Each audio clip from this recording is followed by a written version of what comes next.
Yes, kanogere mbahaye ikaze rero ni ya makuru yaranze iki cyumweru rero cyari kirimo amakuru menshi cyane kabisa tabasha kuvuga, ariko mureke turebere hamwe amakuru y'ingenzi yaranze iki cyumweru. Aya makuru niyo y'ingenzi rero tugiye gushingira inkuru nyamukuru ni inkuru y'itorwa rya papa mushyashya. Rero uyu ni papa witwe Leo wa 14. Uyu rero niwe wasimbuye papa Francis wari umaze iminsi atabarutse, aho rero wamusimbuye yiswe papa Leo wa 14. Uyu rero papa Leo wa 14 amazina ye wundi nyakuri yitwa Roberto Francis Prevost. Uyu rero niwe mupapa ubungubu uyoboye Kiliziya Gatolika ndetse n'isi muri rusange. Uyu rero yavutse mu mwaka w'1955, bivuze ko ubungubu ari kuzuza imyaka 70 y'amavuko. Rero niwe muyobozi wa Kiliziya Gatolika kuri ubungubu ndetse n'isi. Ubyumve cyangwa se ntubyumve, niwe muyobozi waraye umenyekanye ko atowe n'abakardinale bari bateranye hariya barenga 133 baje rero gutora uyu mupapa mu bintu bigoranye cyane kugira ngo uyu mupapa atorwe. Rero umwotsi w'umukara ni kimwe mu kiganje hariya i Vatikani. Umwotsi w'umukara rero wagaragaye inshuro ebyiri, aho umwotsi w'umukara rero ugaragaye babigaragaza ko burya papa rero ubwo atagitowe, bigasaba ko amatorwa yongera agasubirwamo. Umwotsi w'umukara rero wagaragaye inshuro ebyiri, ubwo bari bategereje kugaragara k'umwotsi w'umweru. Uyu mupapa rero watowe, uyu papa Leo wa 14, uyu rero reka mbabwire amwe mu mateka ye. Uyu mugabo azwiho cyane. Uyu rero papa Francis niwe wasize amushyizeho mu mwaka w'2023, nibwo yamugize kardinale uyu mugabo Roberto. Uyu rero bimwe mu byo wamumenyaho kuri papa Leo wa 14, uyu rero ni mwaka 2025 abaye papa. Bikaba bivugwa ko ari nabwo bwa mbere muri hariya muri Amerika habonetse cyangwa se havuye umupapa uyobora isi muri rusange. Rero uyu mupapa hari bimwe byagaragaye byo utamenye, ariko ugomba kumumenyera bimwe. Rero mu bimenyetso cyangwa se bimwe mu byagaragajwe bye uyu mupapa yihariyemo mu ntangiriro z'umwaka 2025, papa Francis rero yamugize umwe mu bakardinali bakomeye bafite ipeti rikuru cyane. Rero byagaragaje ko uyu mupapa burya papa Francis yari yaramutoye mbere, ariko wowe wabimenya n'abandi bakardinali bakaba babimenye. Ibi ni bimwe rero muri gukwirakwiza ko aya matora ataba yanyuze mu mucyo. Ni ibihuha biri kugenda bivugwa hanze ku mbuga nkoranyambaga, aho bari kuvuga ko aya matora ataba yanyuze mu mucyo. Ni ijambo ry'ibanze rero uyu mugabo Leo wa 14 yavuze. Uyu rero yavuze kuri papa Francis ko ari inshuro ya kabiri ubwo yari mu bari bayoboye hariya i Vatikani. Rero uyu rero yavuye muri Amerika atazi ko azatorwa, ariko byinshi biri kugenda bivugwa. Biravuga ko papa Francis ashobora kuba yarasize abwiye abakardinale ko uyu mugabo ari we uzatorwa, abisiga abishingiye igiti, abishingira igiti kabisa, abihagararaho ko azakubibabwira, dore ko ari nayo mpamvu rero yatoye Trump. Rero Trump ni umwe mu bagabo, uyu mugabo utumvikana rero nawe, kuko uyu mugabo watowe nawe ahamanya amahame na papa Francis barajyana kabisa, dore ko Papa Francis rero n'uyu Leo ni bamwe mu bantu batumvaga uko Trump afata abimukira binjira muri Leta Zunze Ubumwe za Amerika. Ni bimwe rero mu byo wamenya ku matora yaraye abaye, aho yasize yimitse rero Papa Leo wa 14. Uyu rero akaba ari we Papa w'isi muri rusange, akaba rero na Papa wa Kiliziya Gatolika. Izindi nkuru rero nyamukuru, inkuru nyamukuru yindi rero turaganiraho ni umugabo Twahirwa Moses. Rero Turahirwa Moses nawe amaze kuva mu rukiko mu kanya kabisa, aho amaze gukatirwa iminsi 30 y'agateganyo kubera icyaha akurikiranyweho cyo gutunga no kunywa rero no kunywa urumogi cyangwa se gukoresha ibiyobyabwenge. Urukiko rero rwasanze uyu mugabo washinze inzu y'imideri ya Motioners impamvu rero yatanze zituma akwiye rero gukurikiranwa ari hanze nta shingiro rifite, ngo bahitamo kumuha igihano cy'iminsi 30 rero y'agateganyo kugira ngo barebe akurikirana dosiye ye neza. Andi makuru rero wamenya, urukiko rw'ibanze mu Kanyantena rumaze kurekura rero umugabo witwa Ntarinda Erasme. Uyu rero ni meya w'akarere ka Nyanza wari ukirukiranyweho rero ibyaha byinshi, harimo icyaha cyo gusiga umugore we akajya mu bandi bagore.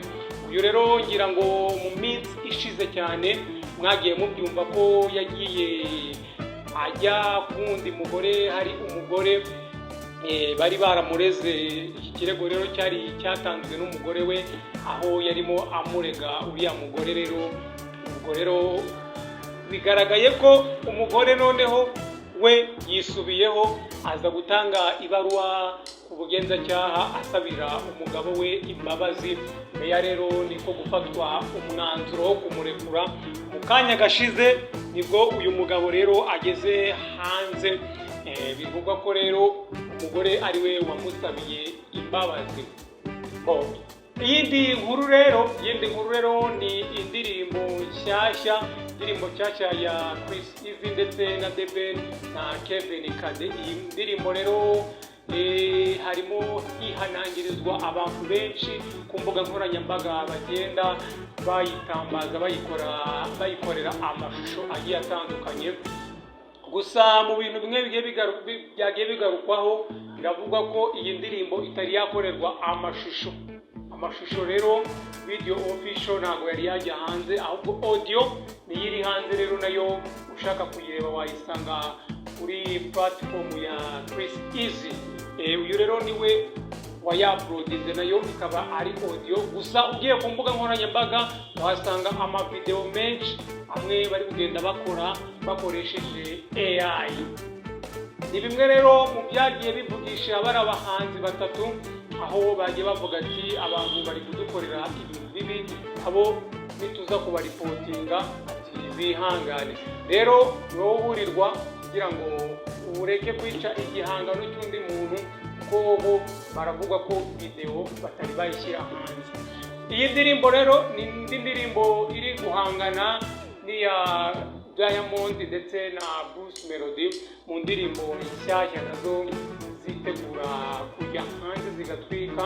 Iyi ndirimbo nayo rero ni imwe mu ndirimbo itegerejwe ariko ikaba itarajya hanze, ariko nayo abantu bakoresha ama AI barangije hanze gushyira hanze indirimbo zivuga cyangwa se zirimo amashusho harimo Bruce Melody ndetse na Diamond Platnumz, aho benshi bari kwenda bareba amavideo bakavuga se ibintu bimeze bite, kwijwi turi kumva atari Diamond, ibindi ko tutari kumva ko ari Bruce Melody, ni AI. Ntabwo indirimbo yari yajya hanze, indirimbo yo muyitege mu minsi mikeya. Uyu rero undi tugiye kujyaho ni umukobwa uri kubica bigacika. Rero uyu ni umukobwa rero waje kuba avuga amagambo akomeye.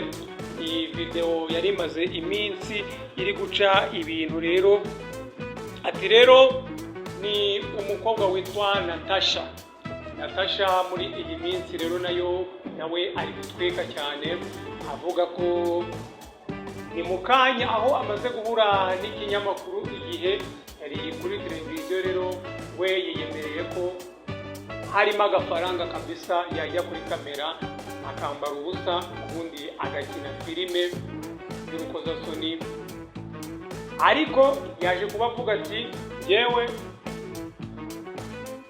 YouTube ntago ari platform iri hejuru cyane ku buryo najya gushyiraho cyangwa se najya gukinira umuntu filime nyina ibyo bintu, ngo keretse iyo video iri buce kuri Netflix, ati iri buce kuri Netflix nakora ibishoboka byose icyo bansaba cyose ariko nkagaragara, dore ko aba ari no kwagura izina ryanjye.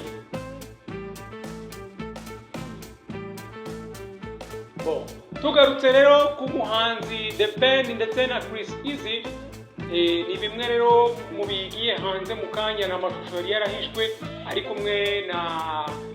kumwe na Makanyaga Abdul, aho iriya ndirimbo rero yagaragayemo amagambo arimo Makanyaga Abdul mu ndirimbo ye, n'amagambo bagiye bakura mu ndirimbo ye.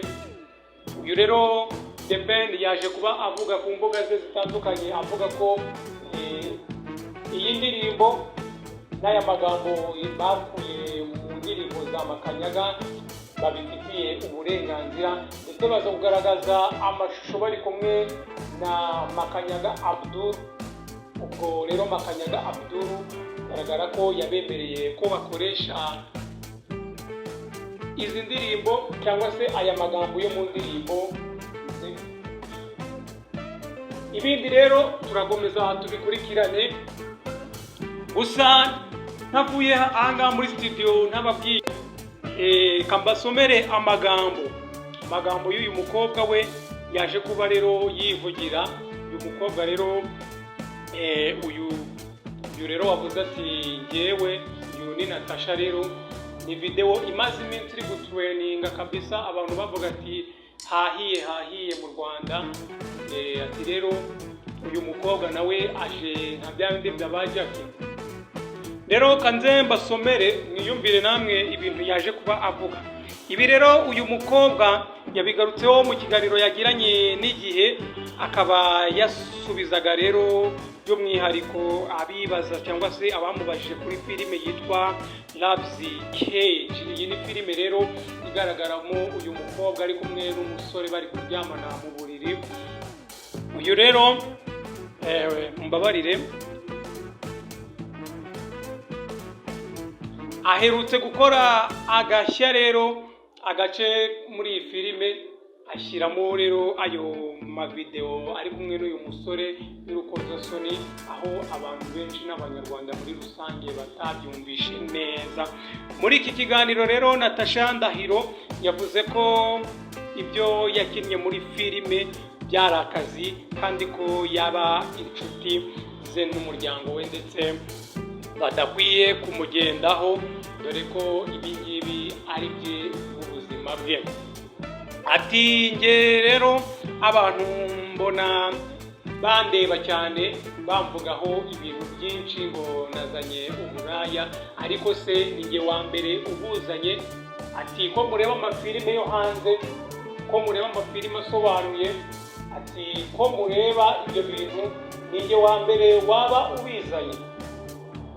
Nahawe rero nawe kugira ngo muhereze igitekerezo muri comment, kugira ngo turebe ese wowe uramushyigikiye.